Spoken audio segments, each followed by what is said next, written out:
Greeting, just one. Greeting. Agents, welcome to the Bootu, boys. I'm your host, Van Lee. I'm joined by Brian Vaughn and Spencer Hendricks. Oh, I'm actually Tom Cruise. You paid him in cameo. Remember, he's going to introduce the show for us. You were so much larger than I would have guessed. We're talking Mission Impossible, in case you weren't aware by the song, and it's going to be a fun little adventure. It really is. Great theme song. It's the theme of Mission Impossible, the show, the movie series, and Springfield, Missouri's Firefall in 1996. The recently released musical Mission Impossible. Mission Impossible on Ice. I couldn't quite get it out. I was trying. I wish. What a musical that would be. It's Lin-Manuel Miranda presents Mission Impossible. Well, this episode has a little less accent in it. We're not dealing with Eastern Europeans. A little more ski loft. We're dealing with ski lofts, gondolas. We're dealing with criminal enterprises that are run by just white guys, which I guess is accurate. Yeah. Old grandpa white guys. And it's insane, the convoluted nature of what they're doing. And I loved it. I thought it was great fun. So we're definitely going to get into that episode and have some fun with that. Before we do, though, we have had some cast changes. Our first episode last week was Season 3, Episode 6, I think. This is Season 6, Episode 3. So I guarantee those numbers for the first one weren't right. It's Episode 12 of Season 3 on the first one. There you go. So this one it's essentially been 3 seasons since. And we've lost the magician man, Martin Landau. He has since left the show. Too bad. Rolling Hand. Still, like, at this point, 25 years from his BAPS appearance. Soon. The best was yet to come. Yeah. Well, his type of character, his archetype, was replaced by Leonard Nimoy as Agent Paris. Except he's come and gone. That was actually seasons 4 and 5. In 6, Leonard Nimoy's gone. We don't see him anymore. Nope. Can confirm we did not see Spock at all in this. A few other cast members also have debuted and left, including Sam Elliott, who we talked about in the first episode. He was a replacement for Willie, potentially. Fans hated it, so they wrote into the show. They said, listen, Paramount executives, I need Peter Lupus in my life. I need that brick of something. It's the only time someone called a network and was like, give me Lupus. Now, their only real addition to this episode is Linda Day George as Agent Casey. She, on the show, her character is a cosmetologist and so-called mistress of disguise. That's kind of sexy, right? Yeah, I thought so. And also, she's real sassy in this episode. Torpedo boobs, too. Yeah. Still popular enough to do that. It's the cone bra. Which is, was that popular? Was that something men were attracted to? Cone bras, cone heads. None of us were there, so I don't think we can be the authority on this. I guess that's a fair point. And if I see a woman walking around with a pointy bra, I'm just going to be more perplexed than anything. Yeah, like, are you from the 70s? It'll come back. Or do they make bugles that size? So there we go. That's the setup for the show. Why don't we just dive right into the episode? Our episode immediately begins with footage of a mountain gondola with the words Mission Impossible plastered all over it. And we see a man who looks like if Super Mario decided a life of being a snitch was his best option, driving up to the building in a disgusting vomit green car, and he pulls a gun out of the glove box and puts it into his briefcase. So this Mario guy shows up to the doorman and reveals that he's Rudy Landers from Cleveland. Rudy Landers, Cleveland. We all know Rudy Landers. To which the door goon... It's me, Rudy Landers. The door goon says, Vic and Johnny are waiting for you. And those are important names, Vic and Johnny. They run the crime world. I will be saying the names Vic and Johnny 8 billion times. Yes, you will. Episode. Waiting at that gondola are Vic and Johnny. And they greet Rudy Landers with open arms. And the trio talk about how great they each look, chat up on their wives and their families. They seem like wonderful, great people. And they really enjoy each other's company. Rudy Landers, Vic, and Johnny. Nothing bad will happen at all on this retreat to the mountain. They're friendly. They know one another's families. That's right. The three climb aboard that gondola and admire the beautiful view. Vic and Johnny reveal that they got the whole place rented out for over a week, 10 days. All the supervillains of the world are going to get to have a real deserved, relaxing vacation here in the Poconos. Just good thing you'll live long enough to see it, Rudy. The scene does take a turn for the worse, as you hinted at, though. You see Vic and Johnny reveal to Rudy Landers that they know he's been pitting them against one another. You're a dirty dog, Rudy. And the death of their friend Eddie Powers, also Eddie a very Powers. like mob name. No, all the names, and there's somebody named Nick at one point. Yeah, Eddie, Rudy. Like, hey, Rudy Landers, it turns turns out Eddie Powers, when he died, we think that's your fault. There's a guy just named Pizzone. Rudy Landers starts to freak out, and he's like, hey, come on, we're all buds here. Eddie Powers was like my brother. But Johnny's not buying it, so he punches Rudy Landers him right in the stomach. And Vic helps toss him out the gondola hundreds of feet to the Rocky how they Mountain have below. to punch him in the fucking stomach first so that it hurts really bad as he's falling. As he's dying. Yeah.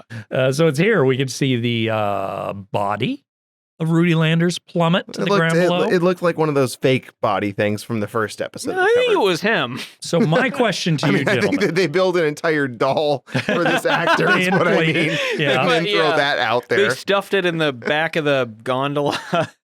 Now, my question to you, gentlemen, then, is which looked worse? This scene of Rudy Landers being flung out of the gondola, or the scene in Renegade where they threw Wayne Newton's daughter out of the helicopter and it was a mannequin as Definitely the scene in Renegade. Okay. Even though it was a helicopter? Even though it was a helicopter. Although you're right, I actually don't know because I was probably thinking about how cool helicopters are. Yeah, I've already forgotten that scene from Renegade, How so dare I you. can't really compare the two. Well, it's like you watch The Godfather and you're like, what's that about? Well, the saving grace of all of this scene is that in the process of getting tossed out of the gondola, Rudy Landers' hat fell off. So Vic and Johnny smugly toss it out the window, and we watch it plummet all the way to the it's like ground. 30 I thought seconds. this was legitimately funny, like as just, I don't know if it was supposed to be, as just. I think it was supposed to just be like vicious, like these that's how guys are evil so they are. Even his evil that hat's they're- going down. Yeah, it's like I viewed it as like an in-joke to themselves. It's like, you know what, an extra fuck you. Get your hat out of our cabin. Yeah, this is what I think of your headwear, Rudy Landers. Everybody likes a fedora better than this weird top hat you're wearing, Rudy.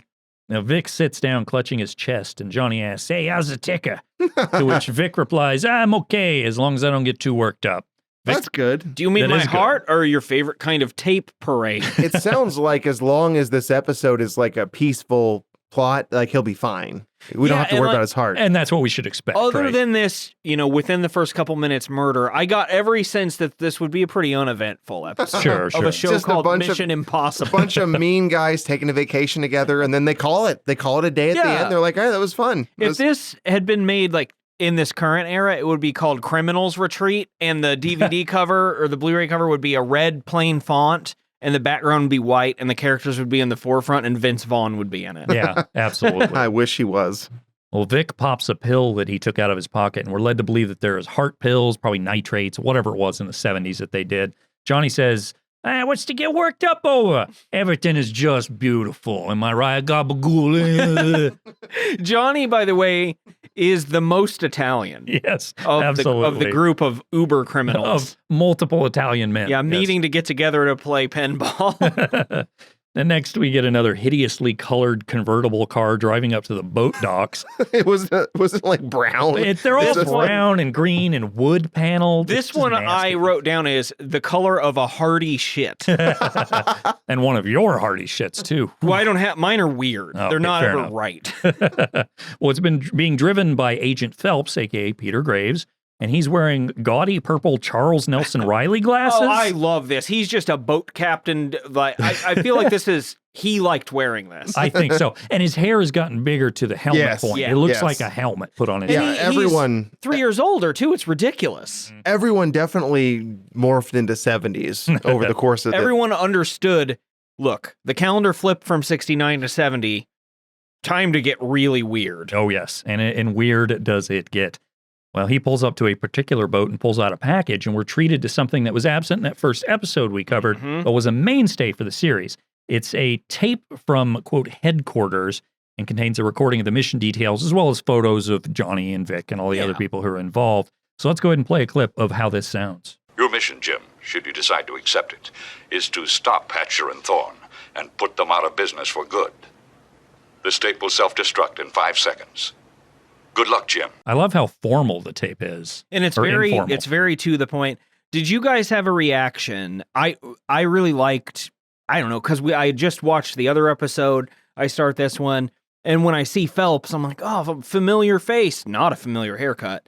And then he gets the mission tape and plays it, and I had that little excited feeling of like, okay, this is kind of what I thought this would be. Mm-hmm. I don't know. I liked the it made me feel like I was watching a classic piece of television, seeing the little, your mission will self-destruct. You know? See, I did feel that way in the first one, though, because of the music, because I didn't know. Yeah. I didn't know that was going to happen like that, and we covered that, but I felt that with the soundtrack. But yeah, I didn't even think about until we watched this one how they didn't even get into the should you choose to accept it, because they had no choice. The only the reason first I time. did is I really thought that would open it, the first one, and then when I was going back through my notes, I realized it just didn't ever happen. It is in all the movies, right? Yeah. Like there's not a movie that misses that Yeah, part. there's like different ways he gets the message, but there's always one of those. And that's how early it works on. in the show. Like in this, he got it in a boat. Some episodes he finds it in a box. You know, I just love randomly the placed. captain's cosplay to just go get the tape recorder from the boat too. He's wearing, what color is his turtleneck, Van? I don't remember. It's white. Guess what color his pants are? Oh, they're white too. Yeah. Guess what color his blazer is? It's navy. Guess what color his hair is? White. To your point though, Brian, yes, this felt formulaic, but in a welcome way. Yeah. Like I was ready to see this. It was comforting to see the And I was opening. honestly ready to watch another episode of this fucking crazy show.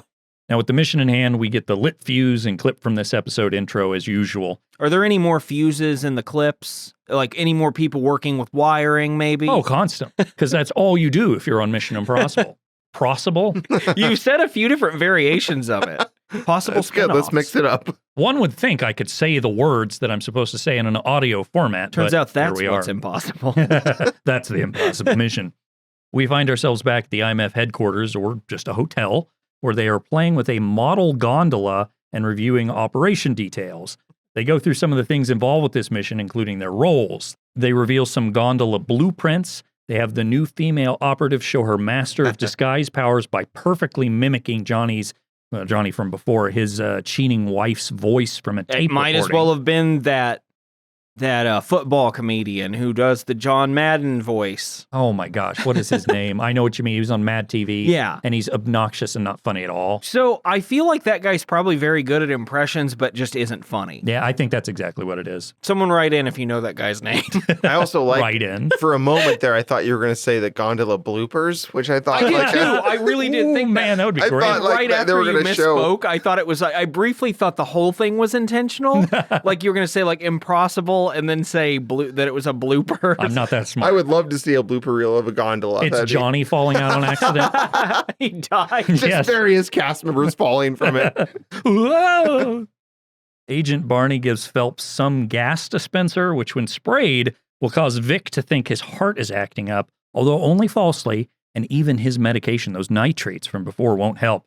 He also gives Jim some pills that the agents will take prior to spraying that gas, which will keep them from experiencing the same heart attack sensation. Does this sound complicated? Well, it's about to get more complicated. Not I at love when all. they execute that at the end of this episode when they take those pills. It's fantastic. I wish there would have been a side effect that they didn't foresee. Like they turn all into get just monsters. boners. They're just rock hard as the rest of the episode It's finishes. the early stages. It's like the early stages of Viagra, and they don't even know it at this time. And that's the unexpected consequence here. in the Surprisingly, gondola. it's not Tram a doll I wish it were, okay. though. because the that's episode's good. called The Yes, Tram. That's pretty I good. like it. Tramadol is also awesome. Yeah. Moving on. Willie then shows that they have $10 million in fake bills and what Willie calls all the big denominations, which I did look up because I thought this line was a little weird. I thought that was awkward too. We're also in an age where we just use electronic money and transfers and so forth, so we don't have the tangible money that they had back then. So I looked it up.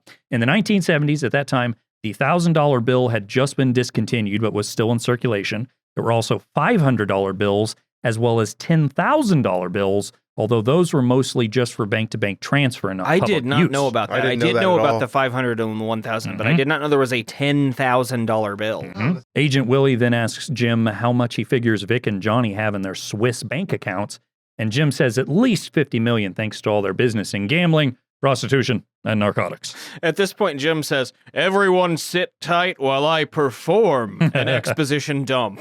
I kind of want a Swiss bank account. How do you get one? Go to Swiss. What do Gotta you get do? really Go to Swiss. Switzerland.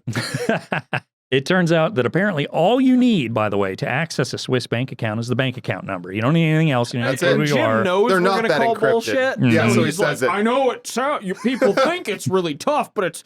I swear it's easy to All get you, into all a you Swiss have to bank do is account. just know this, and yeah, you can get that Swiss bank account. There we go. We got those nasty plot details out of the way. Next on biography. Oh, and by the way, because I'm for some reason am the inflation guy. Anytime money is mentioned, 50 million is just shy of 338 million in today's That's money. a lot more millions. It is. Now, before we really get into this, let me summarize just the whole thing. So maybe that'll make that a little easier for everyone out there to understand. It gets insanely complicated, and it does it fast. The gist of this is that Vic and Johnny, the two guys we met before, are the heads of this criminal organization, and they have set up this delightful weekend in the Hamptons with a business opportunity. It's like the dream team when it first started. It's a big deal. Like Michael Jordan's there and Charles Barkley and stuff. It's all the best at crimes. Old white 70s haired fellas. Right. None of these, I should clarify, none of these guys have ever played basketball. No chance. Now, for $500,000 each, they will have a total of $4 million to invest into a business, which I'll touch on when we get there.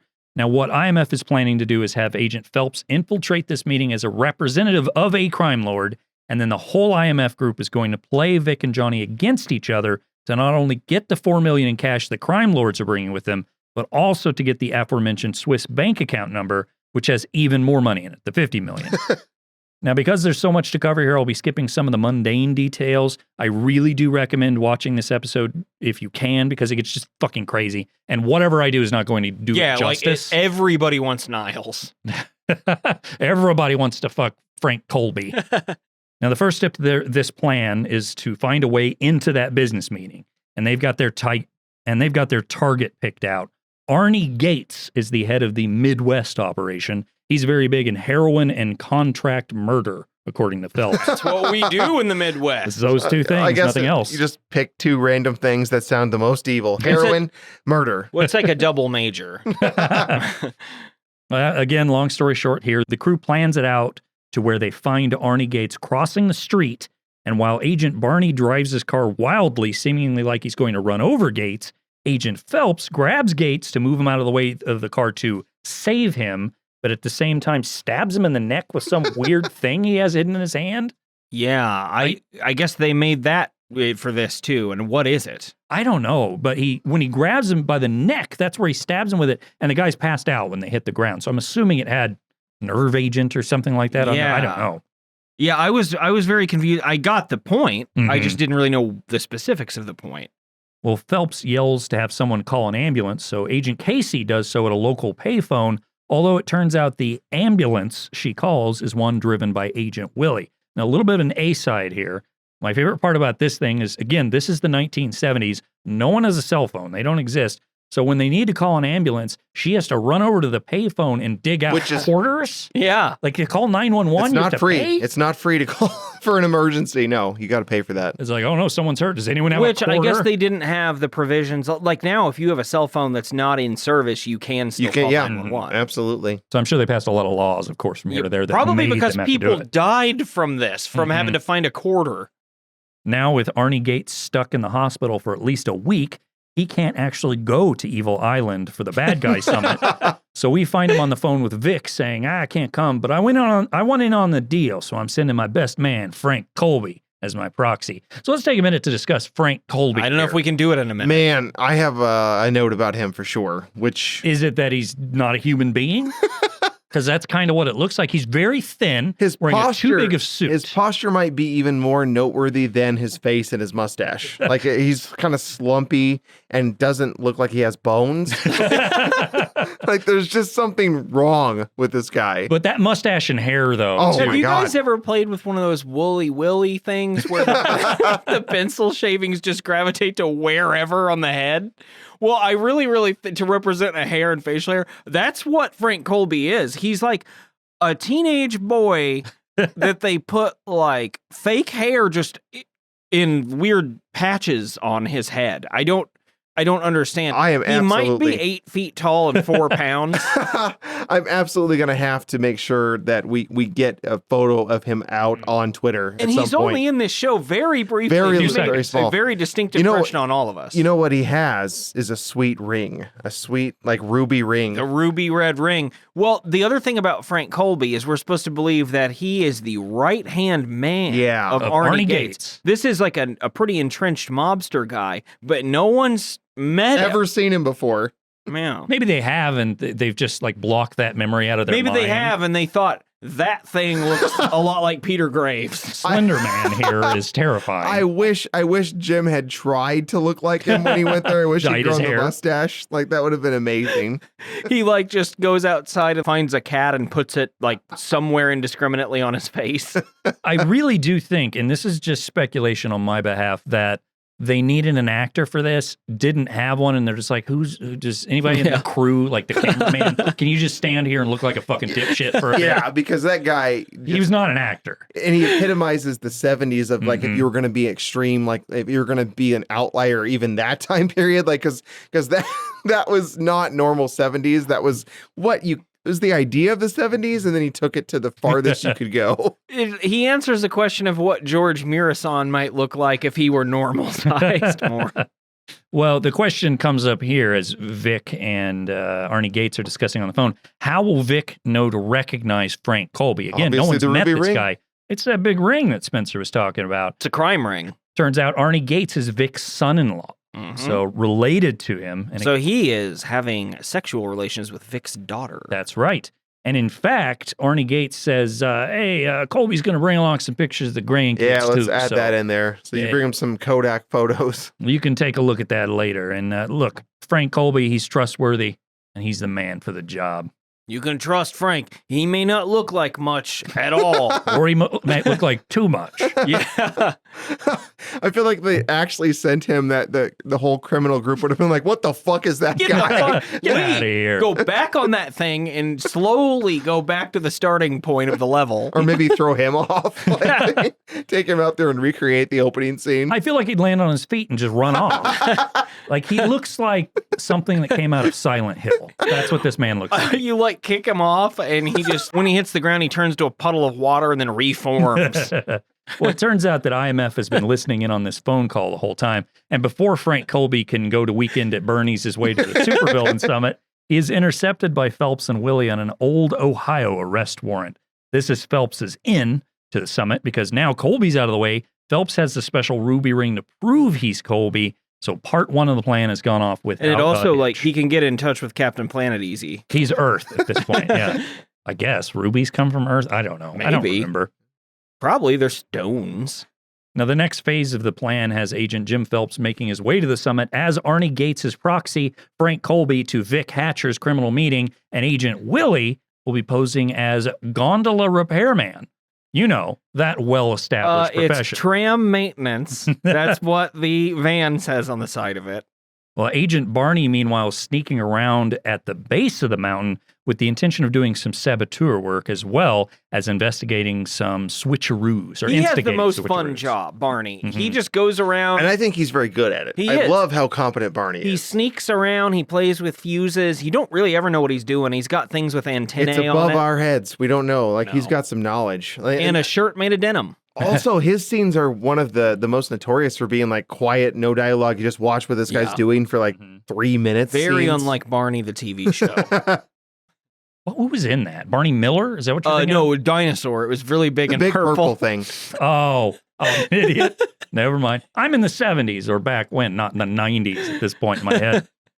Also, I bet that Frank Colby guy could pose as a dinosaur, and some people might believe it. Yeah, you would not think that he was from like a fully evolved human time. Now, Phelps, as Colby, is riding the gondola to the meeting area by himself and doing some adjusting on the gondola's control panel mid-trip. Just prior to making to the top, he trips some sensor showing an error on the control panel at the base. Barney has since also made adjustments on a separate control panel, and ultimately what comes out of this is the goon in control of the gondola sees there's an issue, but he can't figure it out, so he does what anyone would do in this position. Send someone else to take care of that shit. No, he picks up the gondola repairman hot phone and gets their best in the biz on the way to fix the problem. Of course, like I said earlier, it's just Agent Willie posing as gondola And he repairman. might be the best. And again, For all we know. Tram maintenance is his job title. That's what he puts on his resume. So meanwhile, at this point, Phelps, as Colby, has made his way to the evil business lunch, and we get Vic explaining what the whole deal is with the summit. In short, they're going to form a holding company that is based in South America. This allows the bad guys to buy, sell, and invest in things they can't invest in here, meaning the U.S. Each goon buys into the company at $500,000 each for a total of $4 million. The benefits to this is the U.S. can't touch the money, Profits are only visible to the people on the board of directors, aka these villains, at the summit. Now, this also means they barely have to pay taxes on the cash, so there's just a massive profit. You're margin. really selling this. I feel like there's a PowerPoint slide behind you and you're presenting this. Vic feels the same way because once he's done talking, if anyone has a question or dissents in any way, he's like, ugh. While Vic is explaining this, we find that Agent Willie is fixing the gondola and doing it as it heads back up to the mountaintop. So he's in the process of moving and trying to fix it. When Agent Barney sees this, he sets the next phase of the plan in motion, which involves Agent Casey using her amazing impression skills to call the meeting and ask to speak with Johnny. She's posing as Johnny's side piece, who's afraid that her husband Bob is back in town, and Bob is on to Johnny and her. She tells him that Bob says he knows what Johnny's up to, and he's going to blow the lid on the whole thing. Johnny needs to get down here now. Johnny reluctantly agrees and heads onto the gondola with meaty Agent Willie, putting the finishing touches on the repairs. He tells Johnny, I just had a little short in it, so I'll take you down now, sir. I had a lot of trouble with all the mentioning of Johnny and Lisa and not thinking I was watching The Room. Halfway down to the mountain, Willie karate chops Johnny yet again very lightly. I think Willie must just be really good at it. He just knows the spot to hit. And this completely makes Johnny pass out for seemingly hours at this point. Yeah. That's how good Willie is at just kind of whacking I somebody. thought one of the plot points in this episode would be that someone wakes up from one of these things that they're out from for hours. No, but it never happens. And it's now that we see that the changes the crew made to this gondola, they hollowed out the area beneath the seats, so Willie stuffs Johnny into that space again, unconscious. As it arrives at the bottom of the mountain, a solo Willie steps off the gondola and tells that goon in the control room to adjust a solenoid. This guy says, hey, where'd Johnny go? And Willie says, he decided to stay back at the lodge. We haven't really talked about how Willie talks, but it's not well. No, I think that's why, again, he's more of just the beefcake guy. While he's doing this, Agent Barney is collecting Johnny out of the trapdoor beneath the gondola, and with the goon running off to fix the solenoid, Barney and Willie stuff a still passed out Johnny into their gondola repair van. The duo peel off with their prize in tow. Back at the meeting, the supervillains have all agreed to this venture, and they take turns putting the wads of money into a briefcase. Just casually chucking it into the briefcase. They don't count it or look at it. There's like, here you go. Like, they're all trustworthy goons. It had a very, church collection plate feel. Now, Agent Phelps, as Frank Colby, follows Vic into his office, telling him how impressed Arnie is with his father-in-law, who's Vic is, of course, and that he has some photos of the grandkids for him to see. While Vic thumbs through the photos and Phelps and Vic have a delightfully wholesome conversation about doing it all just for family, Phelps puts some magical combination lock dial over Vic's wall. Some sort of thing. Does it trace the I'm pattern? assuming it keeps track of where he spun the dial. Well, we see Barney with a device monitoring it. So he sees transmitter where it or clicks. something. Yeah, so that way they have the combination. And that's, of course, where the $4 million in cash is going to go. So after he's distracted Vic with the pictures of his kids or his grandkids, Vic then puts the briefcase in this safe. Very fortunate that it worked in the sense where he's like, I've got some pictures of your grandkids. And he's like, okay, hold on, before I open this safe, I'm going to go look at these. There's also one thing you should know about me. When I'm looking at pictures of my grandkids, my peripheral vision fails entirely. He is an old man. That's so true. It's possible he just And doesn't he has to put the pictures directly under the lamp, so he's just not paying any attention to his hammer it home that he's old, that Vic is old. He's got the bum heart ticker, issue, and he's referred to as old man a couple of times. We find out what the next phase of this plan is when we find Johnny being tied up by Agent Willie, still posing as the most corrupt kind of professional there is, gondola repairman, and Agent Casey's there as well. See, the whole bit here is they want to ransom Johnny to the villainous board meeting for the full $4 million. Meanwhile, a very wide-faced goon tells Vic something's fishy here. Is this the plaid pants guy? Yeah, it's the same one. They can't find Johnny. The gondola repairman sure drove off in a hurry. That was also a scene that happened where the van's driving away and this goon's just like, whatever, it's no big deal. I didn't think much of it at the time, but they kidnapped a man, threw him in the back, and drove off real fast. Didn't seem too suspicious, but I'm just a goon. I'm hired to be killed. The phone rings and it's Agent Willie telling them that they've got Johnny and they want Vic himself to bring the money in exchange for Johnny. Vic tells the supervillains meeting basically the deal. Some of them are rightfully concerned. Why $4 million exactly? How did they know that exact number? Yeah, that just is way too much of a coincidence at this point. They're already kind of thinking something is amiss, and that Jennings guy especially. He comes up pretty heavily here shortly. Vic urges caution, but says the first order of business is get Johnny back no matter what. One villain in a very plaid sport coat says he wants his money back, and in regular Bootu boys fashion, as has happened on the show a lot, we see an old man in Vic overpower this much younger man and like hold him down in a rage, telling him that it's Johnny Thorne's muscle that makes this whole deal work. We need him. A lot of these shows are the counterpoint to No Country for Old Men, in which it is just entirely a country for old men.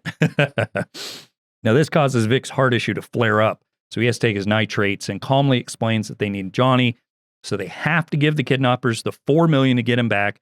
They will then figure out who they are, get the money back from them, and have their revenge. Vic tells them all that if this thing goes wrong, he'll pay them all back out of his Swiss bank account and they can hold him accountable. Vic takes the $4 million in the briefcase out of his safe and heads to the abandoned sign store that the kidnappers are holding Johnny at. One of the funniest parts in this whole episode to me is the scene when they're all walking to the safe and there's not really any sound and you just hear their little shoes clopping. And you just see a bunch of mobsters just in a single file line walking politely to a safe. I don't know why I found it so funny. No one's talking to one another. But you're right, the clomping noises, I feel like they filmed that and that's the actual clomping. They just add that in later, which is just an interesting detail. It really is. I just really struck me. It spoke to me, guys. All right, let's take a quick break here. When we get back, we'll discuss just exactly how IMF is planning on playing Johnny and Vic against one another.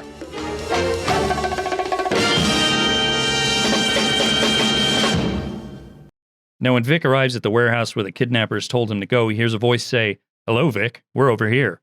The voice gives Vic instructions to walk to a certain place, put down the briefcase, then walk to the other side of the room, telling him he's being watched and not to try any funny business. And don't pay attention too closely to all this. This is another great Barney moment, too, because he just swoops in and steals that briefcase and he's gone in the flash of an eye. And we also hear Johnny, his voice comes over and he says, "Vic, they mean business, do what they say." So Vic has followed these orders, and to Spencer's point, he steps to the other side of the room. Barney runs in, snatches it, and just flees off, climbing into the repairman van. We get to see Vic step into the room where the voice is coming from, and he sees that it isn't even Agent Willie and Johnny giving Vic these instructions. It's another, what was it called? Dictaphone. Dictaphone. I'm going to keep bringing that up. Yeah, you should. It's another dictaphone recording of their voices. I heard those are only found underneath the floorboards. Vic sees the gondola repair van drive off in a cloud of dust, so he rushes to his car. He realizes something's up. Yeah. He knows something's fishy. He heads back to the mountain resort. He's furious. He tells the goons to stay on alert because something's up. Climbs up onto the gondola and heads back to the bastard board meeting. We next find Johnny still tied up in that same chair he was in, and he's there with Agent Casey still posing as the girlfriend of the repairman, Willie, and her name is Lily in this scene, making this even more confusing because Willie, Lily, etc. The two have some repartee with Johnny trying to convince Casey to let him go and he'll make her rich when he shows off just how charming he is with this line. Yeah. I don't know why I want to get away from a beautiful-looking broad like you anyway. You got a name? Wow. I love beautiful looking, like as if beautiful is not enough by itself. Like what other ways of her to be beautiful? Beautiful smelling broad like yourself. A beautiful, like baby powder and pepperoni. This guy, he's such a Italian mob. He reminds me of the guy in Renegade that Reno grabs at the pool scene. Yeah, you know what I'm talking about. He's at, which is also a criminal hangout. That's bar true, and everything in the pool. He also asks her about Willie, and she says, he's all right, but he doesn't have a lot up there, meaning his head, when we get to hear Johnny come up with this line. He just doesn't have much up here. You got plenty. Not only there, but everywhere. Woo! Woo! I wonder if those what do you think he work means? For him usually. And at this point she's ready for him to pop the question. This whole time, Lily's having none of this, and she continues to rebuke his offers. Willie returns, and Lily asks if he's got the money. He gives her an envelope with only 10 grand in it, and she's furious. That haul is way too low since the total was $4 million. She says, hey, you need to, quote, tell the old man, and she says it quite loudly to Willie, that they want more money. The plan here is to get it in Johnny's head that the old man is actually Vic, and he paid them to steal money from the evil cabal. Willie and Lily argue in front of Johnny this whole time. When Willie says he's going to kill Johnny to get rid of the evidence, Lily says they should ransom Johnny off by telling the old man if they don't get more cash, they'll let Johnny go, which would, of course, cause a lot of problems in this whole thing. Willie storms off and Lily threatens to call the old man. Again, they say it like 6 times. Yeah. And she picks up the phone. It's kind of mean. He's old, but I mean, he's not that Not old. that old. 98 Yeah, or he's like anything. 55. He just beat up that one guy earlier. Yeah, anyone who can eviscerate another man like that isn't that old. As she's dialing, Johnny tells her the old man must be Vic, and she's taking a huge gamble doing this. So instead, hey, let me go. I'll take care of you. He convinces her to let him, I put convinces in quotations. Obviously, this is all part of the plan, to let him go, and she unties him. She tells him she'll be waiting on his call after he's promised her a bunch of extra money. Johnny bolts from the room and steals the coolest wooden station wagon you've ever seen. He heads back to the evil guy It's presentation. not dissimilar from the one that was my first vehicle. That's actually true. Yeah. There's a little Different more wood color. paneling. Mine was white, but did have wood paneling. But it did the job. I rode that thing a couple times. You both did. You've been in that thing. absolutely. Now, Vic makes it back to the top after the gondola ride, and Barney escapes through the bottom of it through that trap door that we had earlier. Vic tells the bad guys that this is too neat. It's too pat. Too cool. The fact that they used Johnny's voice to trick me, maybe Johnny was in on all of this. And at this point, you kind of fully realize, if you didn't realize it before, that Johnny and Vic are going to be played against one another. Yeah. And I really enjoyed like it's like a closed room murder mystery aspect, but you know the answers. It's just seeing what the questions are, kind of. Well, and they hinted at it at the very first scene when they're in the gondola with Rudy Landers. And Rudy Landers, Rest in peace. they tell him, they're like, look, we know you're trying to play us against one another. Mm-hmm. And then they kill him. Foreshadowing. And yet, 2 seconds later, they're very willing to believe that they are playing one another against each other. Yes. Well, and to be fair, Jim in the Mission Impossible team, that seems to be what they excel in. They love to get inside these things and turn these people against each other. That's a constant theme. Cause anarchy and chaos. They do it and so benefit well. from it. Mhm. Did they have any sort of like hiccups or issues in this episode at all? Like in I their don't think plan? so. I don't feel like it did. That's what I was mentioning before. It was like it feels like they do really well at this, almost too well. Yeah. Mission Possible, yes. Well, that's how you get hired at IMF. Now, the evil bad guy group quibbles over all of this, and Agent Phelps, as Frank Colby, says he found out Johnny Welshed, I wanted to put that in there because that's a great phrase, on $1.5 million in gambling debts, and the heat is on, thus stoking the flames of this fire. While the group talks Johnny's potential betrayal in the other room, Barney slips the briefcase with the fake money back into Vic's safe Pretty genius. when the phone rings. Very quietly. Again, Barney is great. Barney at does his job. it. He's so good. I'd A lot of promote legwork. him. Mm-hmm. Literal legwork. And it's Johnny at the payphone, and he's asking for his numbers guy, Jennings, who's been here this whole time, who's been... And he actually, Jennings replaced the other numbers guy, Nick the Fish. yes. And somehow we're not This- played by that same guy. And David this scene Leisure. is amazing. Mhm. I love how it ends, especially. Jennings gets the phone, and Johnny says, hey, don't say anything. Just listen to me. And then pull your gun out right afterwards. Yeah, we don't hear the rest of the phone call, but we do see Jennings' reaction to whatever Johnny said. He pulls out his gun, points it at Vic, and we get a crescendo to the break. These fellas over there, they ain't into disco. Pulls the gun. I just love how he's like, let's be real discreet here during this phone call. And as soon as the phone call ends, the gun comes out. Yeah, it doesn't make So any it's like, sense to have even what- not. He might as well have Yes. in front of them been like, What the fuck? Vic's a doing- traitor? Yes. Like you don't need to be like, all right, don't give yourself away. Pull out my gun. I don't want you to say anything, but I do want you to imply violence. Now, Jennings says Johnny got free, and he says he thinks Vic set it all up, and the $4 million is still up there. Huh? Well, how could that be? Well, Jennings explains Johnny's thinking that Vic wants to get rid of Johnny and has arranged to kill him and wind up with the $4 million himself, and that would mean there's no Johnny to worry about. So Vic's, he's the big dog now. He don't need Bark, bark. Johnny.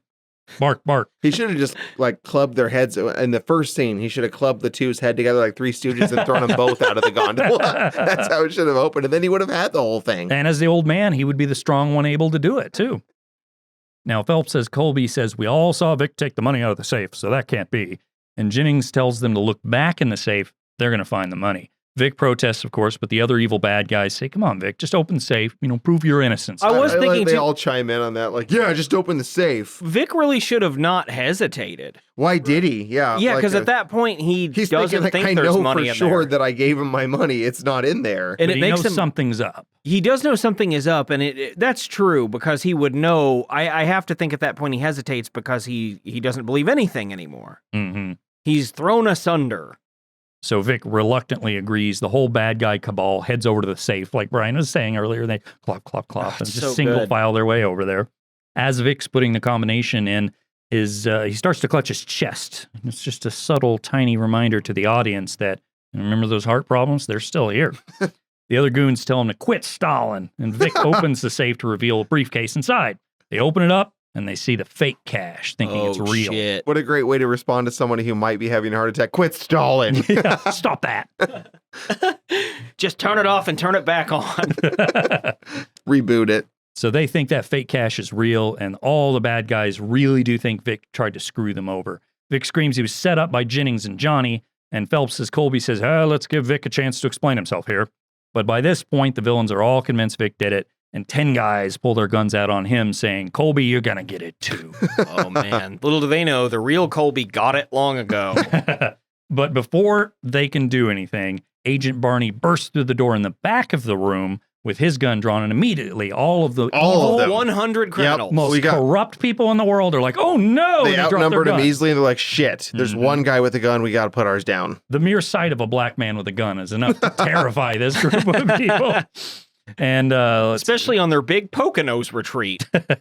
So Phelps, as Colby, pulls out his gun, and both Barney and Phelps force the entirety of the evil hodgepodge minus Vic to get into a closet, which they then lock them into.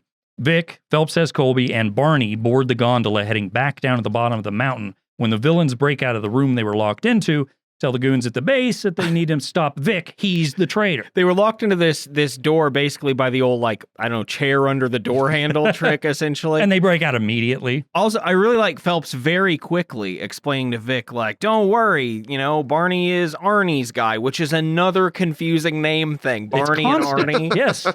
By this point, Johnny has arrived in that sweet station wagon, and one of the goons tells him what's happening, hands him a gun, a piece. It's like handing something, do you want a glass of water? Here Since you go. brought a cup of tea. Oh, a gun? Yeah, sure. In the gondola, Phelps sprays that breath spray. In the gondola da Vita. And this, of course, causes Vic's heart issue to flare up. Both he and Barney take the pills, as you mentioned, Spencer, I earlier. love that. It's so inconspicuous. And they just turn their back on him. Well, hold on for a second while we swallow something. And also, I cannot swallow a pill without water, so No, I don't I'm know the how same way. people do It's that. awful. It feels like it's in your throat forever if you can't put water in there to get it down. Katie can do it with ease, and Some it's people don't have fascinating. a problem with it. I I can't have do like a mental block about just like something in my throat like that. Like it gets me upset to think about swallowing something dry. You'll never make the circus with that attitude to be like a sword swallower. Is that still a thing? Probably. I'm sure. Do they? I feel like they would do that at one of those medieval times, Sure. like a Ren fair. Where you eat just a turkey leg and there's no silverware. It does Right. seem like You an eat the bone. odd skill to have. I'm not sure I see the value. Just like they did in the olden days. Yeah. Just chew on a bone for a If you couple chew hours. on it long enough. So they've taken the pills, which means they won't be impacted by this spray, which causes the fake heart attack. And at this point, Johnny and the goons at the bottom look up to the gondola in their binoculars, and they see that it's Vic on his way down. Vic's having a really bad attack at this moment, and his nitrates aren't doing anything to help. He sees Johnny and the goons below and comes to terms with the fact that he's probably not going to make it out of This this. might be it. So Vic tells Phelps as Colby, look, if I don't make it, make sure my kids get the money. They have the briefcase full of the fake money, although Vic thinks it's real. At this What point. kind of money is it? Apparently, according to Jim, it's queer money. Oh, yes. Phelps looks at the cash, tells him, hey, your kids aren't getting shit. It's all Yeah. counterfeit. It's queer. It's gay. This money is the Jonathan Van Ness of money. The idea of in 1970 That's or what they whatever, that being like the usage of the word queer, and then at the time, 50-year-old Peter Graves, you busting that out in the middle of this serious moment. Would be amazing. So here, basically, Phelps reveals the plan all along. He says, Vic, You can't just let Johnny get away with all that bread you got stashed in Switzerland. I loved that too. Peter Gray saying bread as money was my favorite part of this. And for some reason, and I've heard that a million times, but very briefly I was like, what? Oh. And it clicked. You got to make it, Vic. Otherwise, all that Swiss money's going to Johnny, and you can't let that happen. Vic's having a hell of a heart attack, though. He can't breathe. So now the gondola's made it about halfway down and right at a repair tower in the middle. So Barney signals to Agent Willie to shut down the gondola. And I mean, look, he is the most common trope in American television history. Yes. We can read that. The special agent posing as the gondola repairman. Happens in every TV show. Gondolas have been a focal point over the years of a lot, like 3 or 4 James Bond movies. Do you remember when they did that in Lost? They had the whole gondola repairman backstory episode. Yeah. Oh, I completely, or an Escape from L.A., the whole thing with the gondola. So the gondola stops, and Phelps, as Colby, tells Vic they've got an opportunity to escape, so let's go. Vic says, I won't make it. My heart's about to give out. He tells to Colby, I'm done for, but I don't want Johnny to get the money, so I need you to give this to Arnie Gates. It's the number for the Swiss bank account. Turns out the bank account number is etched onto some coin or necklace coin that Vic keeps stashed on him with a bunch of Roman numerals on the back of it. He tells Barney and Phelps as Colby to get out of here, and the two start climbing down the gondola tower. The coin that contains the Swiss bank account number, they give it a name shortly, and I was very unsure of what the significance of the coin, apart from it having the account number, was. Well, it's called a St. Francis. Yeah. And St. Francis is adored in the Catholic Church and is considered the patron saint of Italy, if that surprises you at all. In this mob-centric episode. And he's also the person who arranged for the very first live Christmas nativity scene in the 1200s. What? Wow. So essentially, Catholics would carry a coin or something with his visage on it as a luck token. Oh, okay. This makes a lot more sense. So it would be something he would have on him anyway, so people might not suspect it. Correct. So yeah, it's apparently a thing that was common back then. Back at the foot of the mountain, one of the goons has gotten the gondola to move again, and they see through the binoculars that it's just Vic in that gondola. The other two are fleeing down the tower. The goon asks, you want me to go after them other guys? And Johnny goes, of course I do. I'm a major crime boss and quite thorough, so let's do everything we can to get those who have wronged us. Or what he actually says is, it's Vic, I won't let him go. And it's kind of like in our first episode, whenever the cops show up, there's all these potential downfalls for the IMF, and the end result is they're good. That's fine. No big deal. So as the gondola descends closer to the base, the goons at the bottom and Vic inside begin shooting their guns at one another. And it turns out that even though his heart is failing, his aim is true, and Vic nails Johnny with a bullet, and the man falls dead to the ground. But not to be outdone, the goons return fire and manage to hit Vic, and the two crime lords die seconds apart from one another. Having climbed down the tower, Agents Phelps and Barney meet up with Agents Casey and Willie, and Casey asks Phelps if he got the bank account number, to which he responds, like we said earlier, it's here on the back of a St. Francis. Right, and they just kind of breeze by it like you should know that, I guess at that should. time period everyone did. I don't think I've never really lived in a place with a high Catholic population. No, I don't know a single Catholic. I can't say I do off the top of my head either. Maybe. I don't know. Oh, well. Well, the squad climb into their car and drive off, having accomplished every single goal they set out to make.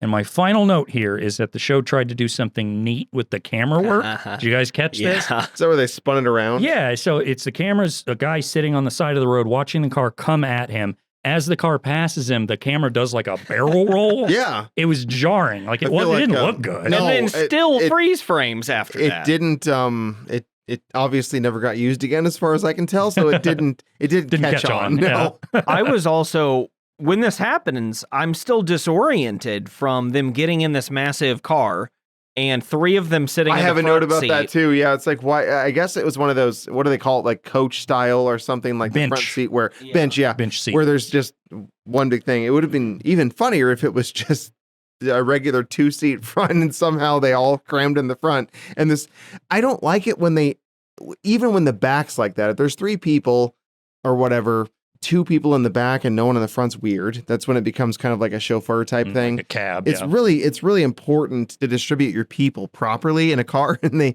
just left the guy in the back by himself, unless that's what he wants. Well, I'm sure he'd prefer it because Willie's in the back, right? I think so. The other 3, maybe they just felt like he needed all that space. I'll bet Willie. He is the biggest guy, but you would think that 2 and 2 is the only configuration there. Well, and to your point, and I know why your brain is doing this. You want the reasoning, the structure, the symmetry. Symmetry, yeah. I'm the same way. And even to the point, it's maybe not as bad as you, but it's to the point where in my head, I'm like, okay, Willie is the biggest, can go opposite of Peter Graves because he's tall, and then these two. So that way we've got this much weight distributed on that. And I do that in my head. And then eventually I go, no, you're an idiot, move on. I've gotten to the point in my life where I can move on. When I was younger, those things would bother me infinitely. Because then you, especially something like this, as you get older, you realize maybe Peter Graves just got in the front. Yeah, on exactly. Accident. Because like he did kind of look like it was musical chairs and he wasn't sure where to go. They should have reshot that whole scene. Be like, what the fuck are you doing This getting is in the front? Really belated, but since we've reached the end of this episode, I wanted to mention earlier, there's a thing I found hilarious when when Phelps gives the grandchildren photos to Vic and Vic's thumbing through them or whatever. During that, Phelps goes on and on about how he's a close family friend and he's like the cool bachelor uncle. He even says like It is the Yeah. uncle awkward. bachelor. And he's like 50 with white hair. I'm really a part of the family now, you see. They love it when I host biography. I know what you're thinking. I'm just a young hot shot. Look at how large my head is. You should see me in a captain's uniform. Now, I pulled 2 audio lines from that one scene with Johnny saying stupid shit. I wanted to pull a third, but I thought it was too much at once. So I just want to point out one of my favorite lines from the show that I didn't include is Lily is sitting there talking to Johnny. Johnny's trying to convince her to let him out. And he goes, "Say, Lily, how'd you like to play the big time with Johnny Thorne?" I had that too. Like it's a game, like a step on up. Yeah, what a phrase. That's just so like mook kind Has of that thing. worked for him? I guess would assume so. I guess. Yeah. So anyway, that was the end of the episode. I don't have a whole lot more for you with Mission Impossible. Let's just talk about it as a show. How do you think it held up? Because we talked how we liked it last time. Do you think it's something that people could enjoy in this day and age, or is it just something the weirdos like us would enjoy? I think it held up very well. Yeah, I don't think it's aged bad at all. Yeah, I had a really good time watching it. The little plot contrivances are still fun, even if they're from a long time ago. We did hit on the technology feeling outdated in terms of the gadgetry and stuff, but the plotting there's more effort put into it than TV that airs now. So in a way, it felt fresh to a certain degree. That was really fun for me. And one other thing I wanted to mention about the show just in general is while the women in the show and Barney don't get a lot of speaking lines or anything like that, they are heavily relevant to the plot. Yeah, they're very vital. competent. Yeah. Yeah. Yes. It's not like a complete just shoehorning in so No. that you have diversity in the cast. And they had diversity at all in the cast, which, this show started in 1966, so I can't imagine that There was pressure too common. to do that. Yeah. Well, like Star Trek would have been a little before that, and I don't know a whole lot about Star Trek. It's just not something I really like that much. But apparently the Kirk, I think his name is, William Shatner, Yeah. kisses, I don't remember her name, but the black woman.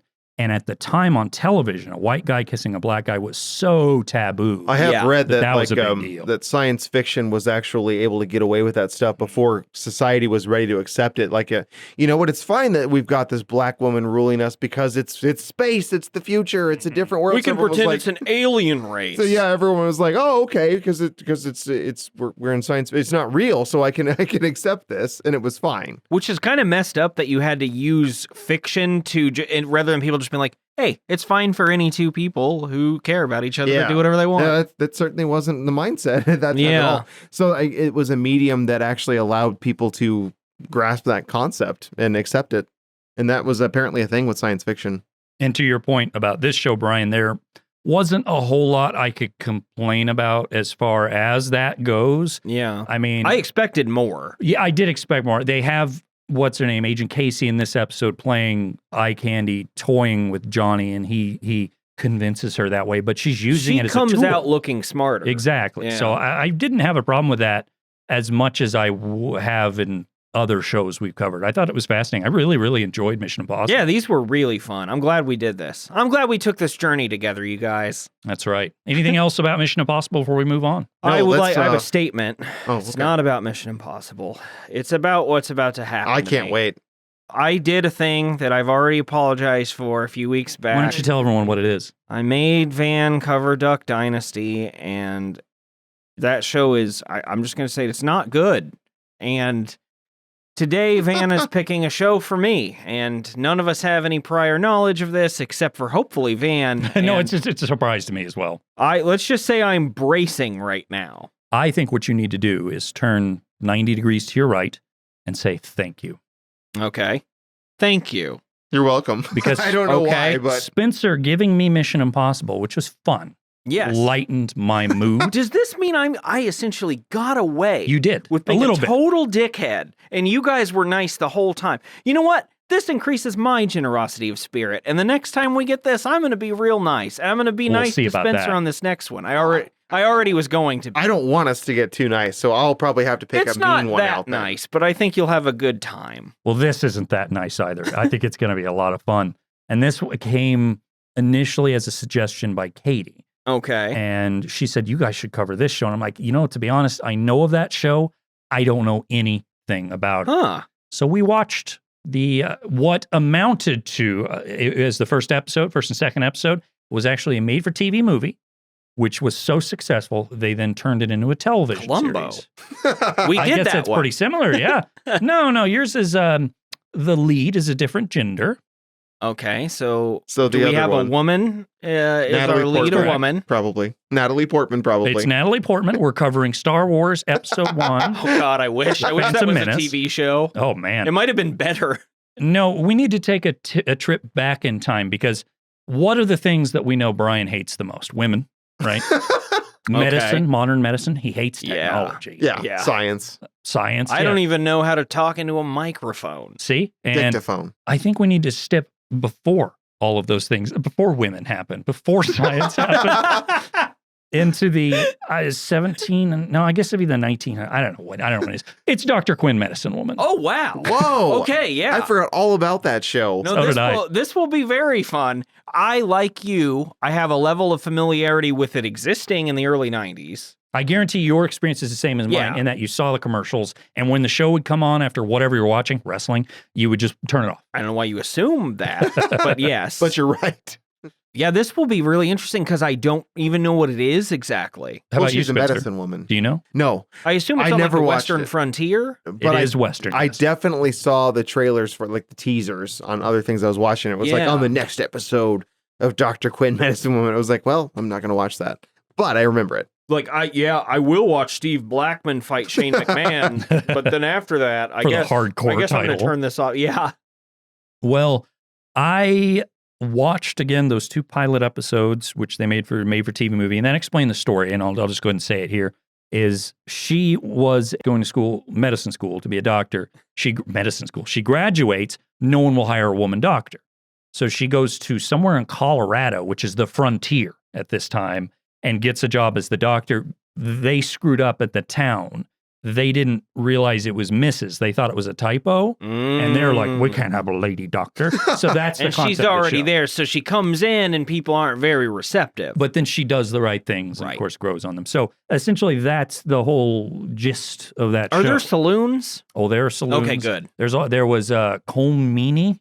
Oh, wow. He's not Oh, I know anymore, all but he about was that in guy. that pilot. Oh, That's he great. always looks so mad. Mhm. Big old angry front. He was a Yeah, dentist. I guess and he he's a worked at 2000. good Western guy because can like see there was that. a show I watched with him like for a couple of seasons actually that he was a main character in that was a Western based show. Mhm. I forget what it's called now. One of those A&E shows that you kind of forget about. Or AMC, sorry. There's a big difference Was there. it Hell on Wheels? Tonight Yeah. on Biography. Yeah, it was Peter a- Graves in the Western Front. Which you didn't watch any of that. No, did I you? never did. It's okay. It has. I its always moments. thought about it. It has its moments, but I lost interest quick. But yeah, I saw him in that, and he did his part just fine. So I'll be curious about this. Well, I mean, this is what we just talked about with Mission Impossible is we're going to see if there's any of the prejudices against women present that isn't plot furthering, because Yeah. obviously in this time frame it's very relevant. So Right. I'm curious to How it's see handled. How it's handled exactly. And anyway, The looks like it's treatment gonna of be interesting. horses, also, we don't know how that, like, will there be horses in Oh, this? there are horses. Okay, good. So I'll read you the 2 episodes we're going to cover. Season 2, episode 4, The Incident. While hunting, Jake accidentally kills the Cheyenne brave Little Eagle, Oh no. and Sully tries to keep the peace between the Cheyenne The and the town. pilot or the guy from Monsters, Inc.? That's the one, the Monsters Okay. Inc. one, yeah, obviously. Duh. And then season 6, episode 19, Birdman. And I think it's Michaela. Our friend Michelle has forever ruined that name for me. But I think it's confusing. Michaela because they call her Dr. Mike on the show. Michaela worries about Brian's friendship, yours, with an eccentric man who thinks he's a bird. Is that Brian?